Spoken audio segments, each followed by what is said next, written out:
This is a quick Cruising with Kids review. I'm on the Carnival Celebration in room 4416. It is a family harbor room, and I'll talk more about that in a minute. This is our end of the week, actually lived in room.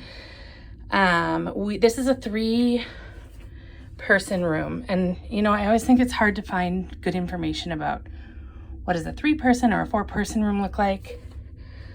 So in this case, we chose for my daughter and I just to keep them together. They could be separated against the walls. And then my son is in the upper bunk. They have these great little side tables that work well. They fit a standard iPad, phone. They have USB ports right underneath the nightlight. And then I'm gonna climb over here and show you that there is actually these lights here are great. While you're in bed, you can change the different lights in the room. So there's that one. You can turn on just this backlight here. You can turn that off. You can turn on those. So you can do a lot of things right from in bed without having to get up, which is fantastic. These little night lights just pull out. Reading light for little kids. That's a good one night light. The upper bed has its own. Sorry for the super amateur handheld video, but you can see that there. Also has USB ports. My son has his Tony box, and they loved finding out that the room is mostly magnetic walls and ceilings, and they could put Tonys anywhere, and they did. There's a TV in the room. One of the great things I'll say about Carnival, if you watched my last video on the Norwegian epic, or as I call it, the epic veil, there's so many things that made Carnival a much better experience for us. And one of them is that they have a big selection of on-demand movies that are free. Some of them are paid, but there's a lot of choices that are free. My children were just watching Vivo, which is a Netflix movie. And that was free. They also watched Brave. The newest Little Mermaid was an option. I think the newest Willy Wonka. You know, I kind of liked this decor too, and they're stuck on the wall pretty well. They did not fall off. There's a mini fridge. As far as storage goes, these, you can see we have a big suitcase in there, a little one. There's hangers on both. These shelves, a lot of them, you can see my burnt arm there. And again, another suitcase, there's a safe, there's little bins down there. You can put these up and down. This suitcase with wheels doesn't quite fit with the shelf, but you can put them up or down for a lot of these. And there's choices. Key card keeps the lights on. The main switches are here. My biggest complaint about Carnival rooms is that out here underneath the hooks is the light for the bathroom. So the kids like to play on each other and turn the lights off while they're in there, and I don't appreciate that. It's a little bathroom, but it worked for us. So, you know, some space there. And then here's the shower, and it does have like the hook across the top. They have like the shampoo and conditioner there. So overall, this is our first time in the family harbor, and oh my goodness, we will be doing that again. This has been a fantastic experience. I think it was about $150 more to be in the family harbor.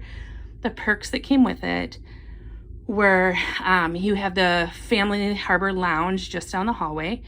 There is, it's a decent sized lounge. It has about 7 tables with 4 chairs around each, 2 kind of divided off rooms. One has a TV playing a Disney movie. The other one has like a Lego Batman maybe video game that they can play. There's another little cove with a couple computers with some, or TVs with some video games kids can play. But the big things is you can do brunch down there, and every morning. The hours depended on if it was a port day or a sea day. On a sea day, I think they were open until 10:30, on a port day till 9:30.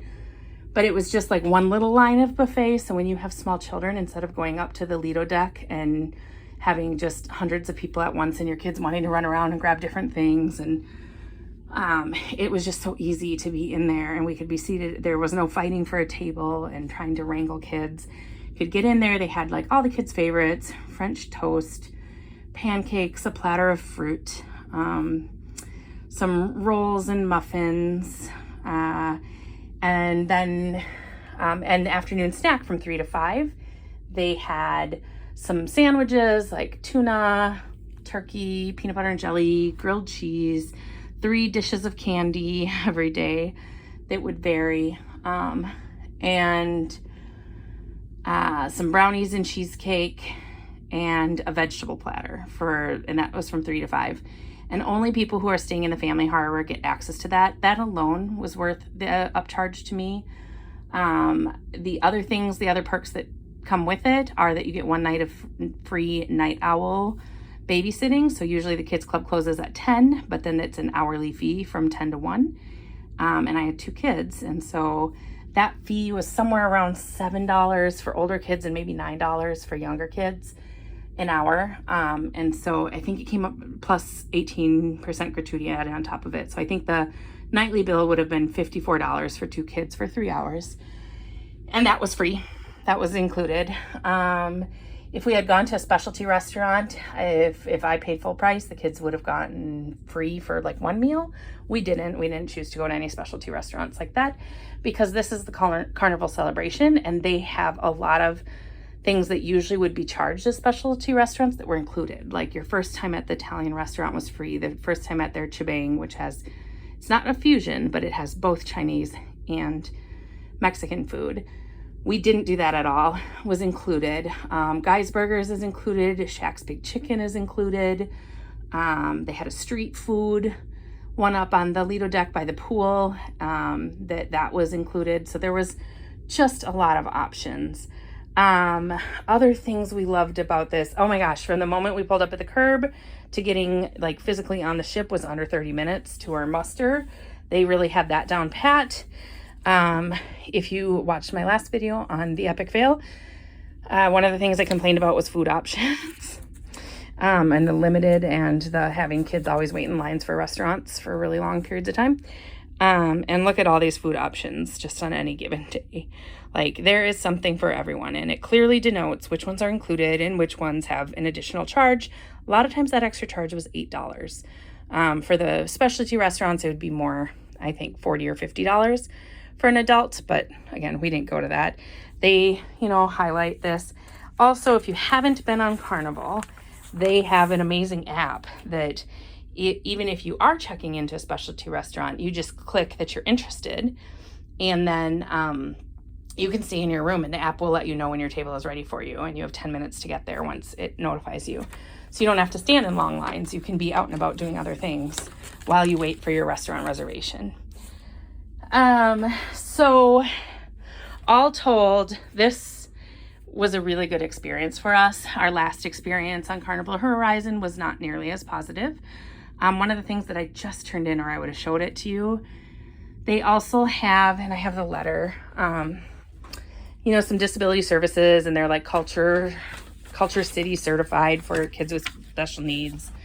I think this is the letter telling me about if you need any accommodations and ADA for people, I guess with disabilities. One of my children is autistic, and so the sensory thing comes into play. On the Horizon, they kicked him out of the kids club constantly for things like touching the cupboards. And I'm like, really? You're certified for special needs and you can't do basic redirection? Here, they really worked with him well. They made accommodations if needed. For example, kids usually aren't supposed to bring things, I think.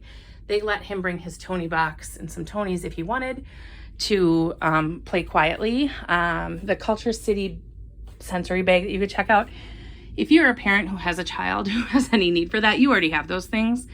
It had a pair of earmuffs, 3 super basic fidgets, like a marble in a little sack, a wiggly toy, and then like one of those snap lock toys, and then a card for like, tell me how you're feeling and point to the thing.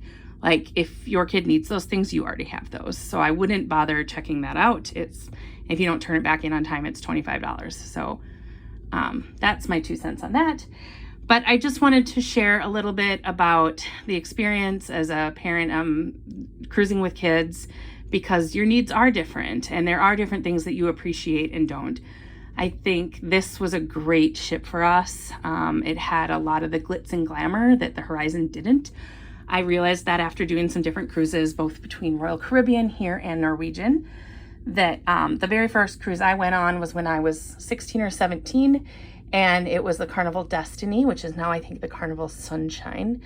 And it was the biggest cruise ship in the world at the time in, late 90s.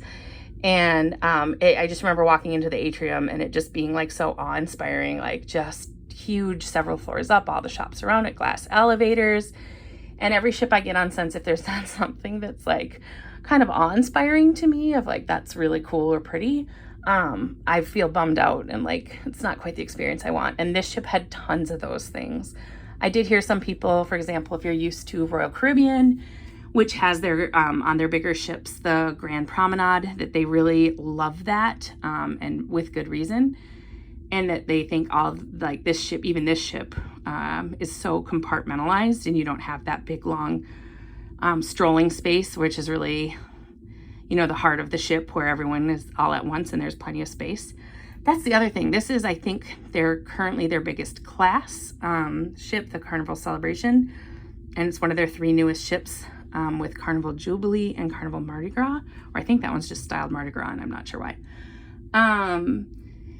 It did not ever feel too packed. The only thing is the pool did get a little busy on, the one day that it was super nice on a sea day. Other things I loved was having this itinerary was great in that it was only 3 ports. I'm not a big go out and do excursions. I really love the time on the ship and doing the comedy shows and the nightlife and the casino and doing activities with the kids. And to me, the excursions aren't as important to me. So the more ports you do, the more port fees you have, whether you get off the ship or not. And this one had the first day we boarded in Miami, then we had a sea day. And then we had a day in Nassau, Bahamas, and then we had a sea day. And then we had a day in the Dominican Republic, and then a day in Grand Turk, and then a sea day again today. And so it was just a nice pace of not ever running day after day after day. I will also give a plug. We went on the Dominican culture, casa típica, a typical house, coffee and cooking class. It was fantastic with kids. They got to grind coffee by hand and then watch it get made, the traditional way. And then we also got to make our own lunch, making mofongo, which is plantains and chicken and garlic sauce and cheese. And each person could mix as little or as much as they wanted, in which proportions. And that was fun. And then we got to, when we were done with that, go down to this private beach, which is where the class was held. It was a great activity. I would say even kids as young as 3 or 4. Everyone's kid is a little different, but there were a lot of opportunities as a family. My kids love the kids club here. They did great. They're currently at the kids club dinner, so I'm going to go eat dinner by myself. And I just wanted to share give a little of an update of another cruising with kids and honest review of things that might matter to parents. So until next time.